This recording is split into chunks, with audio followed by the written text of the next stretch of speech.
Hello, akkam jirtu nagaa keessanii har'a viidiyoo tokko isiniif qabadhee dhiyaadheen jira.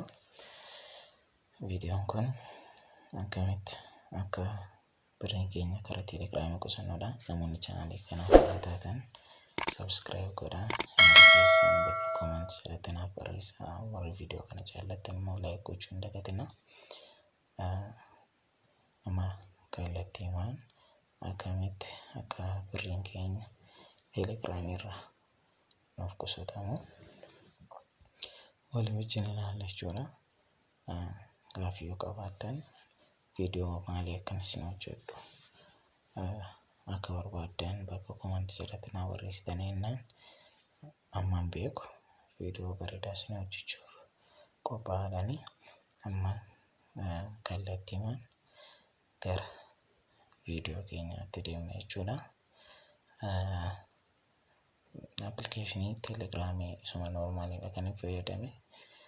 Isinis abdiin qaba akka wanti kun namoonni pilaasii fayyadamtan akkasumas immoo namoonni teelegiraamii matee aappii isaa kan biraa fayyadamtan moobaayiloogiraamii fa'aa fayyadamtan isiniif galee yaada. Bakki isaa yookaan seetingiin isaa wanta amma kanatti nama rakkisu miti. Daataa keenya banannee gara teelegiraamii deemnaa jechuudha. Yaaddoo namoota baay'eedha teelegiraamii fayyadamuutu barbaadanii sababii inni birrii fixuuf kan hin fayyadamne baay'ee jiru jechuudha. Amma kallattiiwwan akkamitti yeroo maaltu birrii fixaa yoo maal ta'e sirrachuu danda'a waan ta'eef walii wajjin ilaalla jechuudha. Asirratti chaanaalii tokko yookaan giruupii tokko keessa yeroo seennu viidiyoon fedha keenya malee bu'u baay'eetu jiru. Suuraan fedha keenya malee bu'u baay'eetu jira.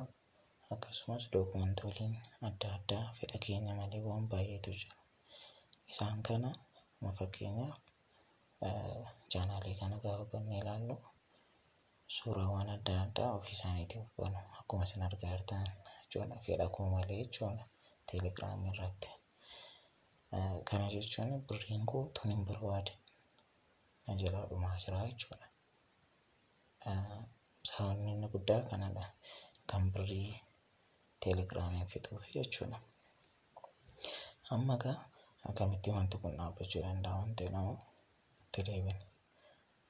Gararraatii ishee sarara sadii sana tuqnee seetingii bakka itti godhannee seennaa.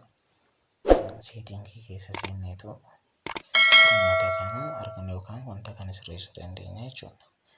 Asirratti wanti isin hubachuu qabdan birriin keessan kan inni dhumaa jiru sababii fedha keessan malee viidiyoo fi suuraawwan adda addaa daawunloodii ta'aa jiraniifidha jechuudha. Amma as keessaa seetingii keessaa bakka daataa inda storage seennaa.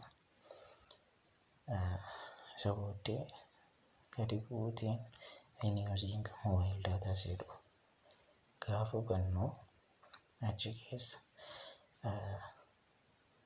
optionota yookaan filannoo adda addaadha kan jiru. Filannoo sana keessa maaltu jira? Bannee waliin ilaallaati. Footoo inni yoo argaa jirtu ta'e gajjallaate jechuudha. Banamtee jirti viidiyoo isheen jettu banamtee jirti faayila kan biraa jechuudha banamanii jiru. Kana dhaabuun maal goona jechuudha? Furmaata kan nuuf ta'u when using mobile data isheettu tiikii sana gaafa cuunna jechuudha. Fedhii keenya malee viidiyoon bu'uun jiru. Fedhii keenya malee suuraan bu'uun jiru. Fedhii keenya malee faayilli bu'uun jiru jechuudha. Kun hundumtuu hin cufa. Amma kallattiiwwan gara maalitti deemnaa dhiifama. Teelegiraamii irraa chaanaalii silaa gaafannu akkuma isin argaa jirtan bu'aa hin jiru jechuudha. Wanti naanna'aa jiru hin jiru. Fedha koo malee hin banamu jechuudha kun.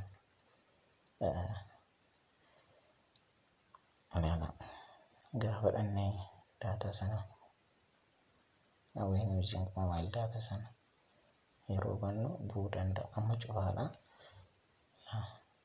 Akkuma isin argaa jirtan cufaadha. Kana sababiin itti bu'ee fedha kan inni bane. Fedha koo inni gajjallaa banaa hin jiru akkuma isin argaa jirtan. Egaan viidiyoon har'aaf qabadhe isiniin yaade kanadha. Isinin jaalladha. Waan na hordoftaniif galatooma. Gaaffii yoo qabaattan bakka komantii jalatti na gaafadhaa. Namoonni chaanaalii kanaaf haaraa taatan sabiskiraayib gochuu hin dagatinaa. Laayik, sheer akkanarraan fannee isinin jaalladha. Gadaa ispeeshaal.